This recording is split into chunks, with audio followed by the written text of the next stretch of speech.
Hi Liam, what do you think the conditions were when my great-uncle Tadhg Barry was an internee in Ballykinlar camp? Well, originally the conditions had been quite bad, but by the time Tadhg arrived in the camp was mid-February 1921, and at that stage, like the camp, in terms of organisation, the men were very well organised at this stage.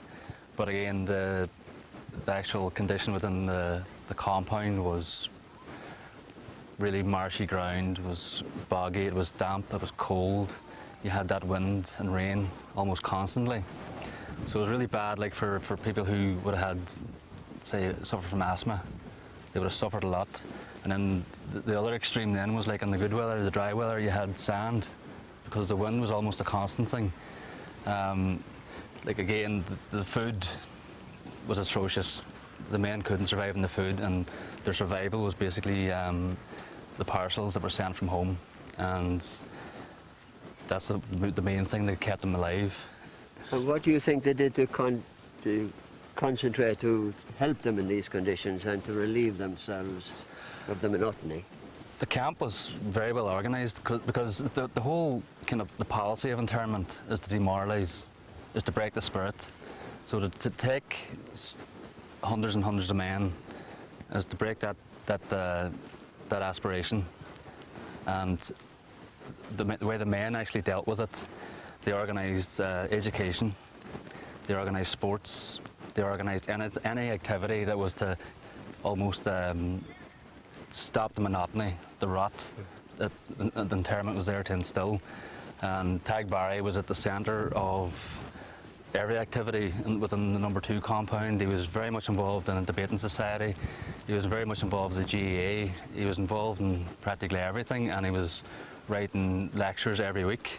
And they actually gave a lecture just days before he was actually killed on slavery, both ancient and modern. And he was well known for his lectures. And this was basically the whole process of the activities, was to keep the men active. Yes. And you know, Liam, through all these terrible conditions, their spirit was never broken, and they never lost a sense of humour. No, that was always in the camp, and the various, I mean, there was always the jokers in the camp, but also they had their newsletters. It was Backlash was in the No. 1 compound, and then in the No. 2 compound where Tadhg was situated, you had barbed wire. And they often had contributors, you know, with jokes, stories, and all in good humour. There was never ever even a serious situation on the outside would have been made a joke of. And this year was their weekly read, and they were sold, I think it was for two shillings. So they made a bit of money, and they contributed to other things, like, so they always had that good sense of humour about them.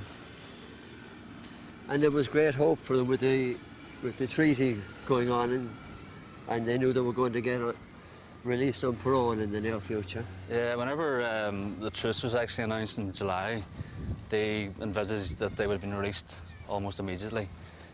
And the spirits were really high at that stage, but as the months went on and there was no word of anything, and they were starting to get down again, and you had, like, obviously they had their tunnels that were being constructed throughout, and they received word, I think almost directly from London, that the treaty negotiations were kind of going very badly. So they basically says that get out now in the tunnel. But unfortunately the British became aware of the tunnel when it was discovered and was almost complete. So things like that there really got them down, you know, like, because they thought this was a means of escape, and they'd have been out. Hundreds of men could have got out. And the day they found the tunnel was the day that Tadhg Barry was shot. That was the second tunnel that was discovered. The second tunnel. Yeah, again, like, both tunnels were almost complete. Yeah. And it was a big disappointment. But again, when the first tunnel was discovered, it was a big issue. But then on that particular day, because of what happened afterwards with Tadhg Barry being shot, the British didn't make any fuss about it whatsoever. There was no mention of it.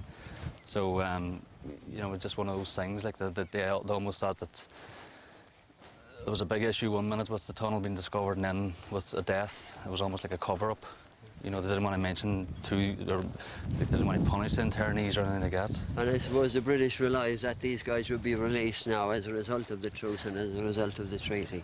Yeah, and a lot of men actually almost said that the death of Tadhg Barry was a big thing there, because with Michael Collins actually breaking off the negotiations to return to Ireland for Tadhg Barry's funeral, and then when the treaty was actually signed on the 6th of December, the men were basically told on the 7th of December that they're going to be released immediately, because Michael Collins made it a big issue during the negotiations when he returned to London that releases had to be imminent. Do you think that it was significant that Michael Collins actually broke off the treaty negotiations to return to Dublin to attend Tadhg Barry's funeral? Do you think it made a difference to the internees? It did. I mean, the actual Tadhg's death would have been a huge impact on Collins personally, because they were friends, and on his return to London, the release of the internees and the prisoners in general became a really main focus of the negotiations.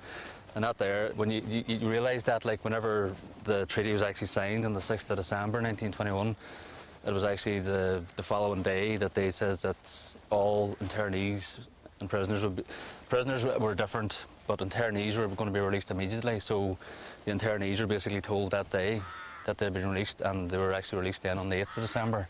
So that was you could kind of tell, like, with the time frame, that it was significant that the impact that Tadhg Barry's death had on Michael Collins, you know, that was part of the negotiations then and their release, whereas prisoners then had to go through a process of review and various things like that.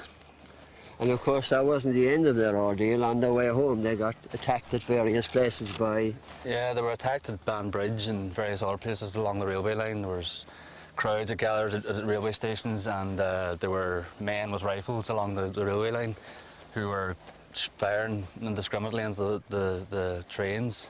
And one man was later on in Thurles. He was actually killed when a bomb was thrown at the train.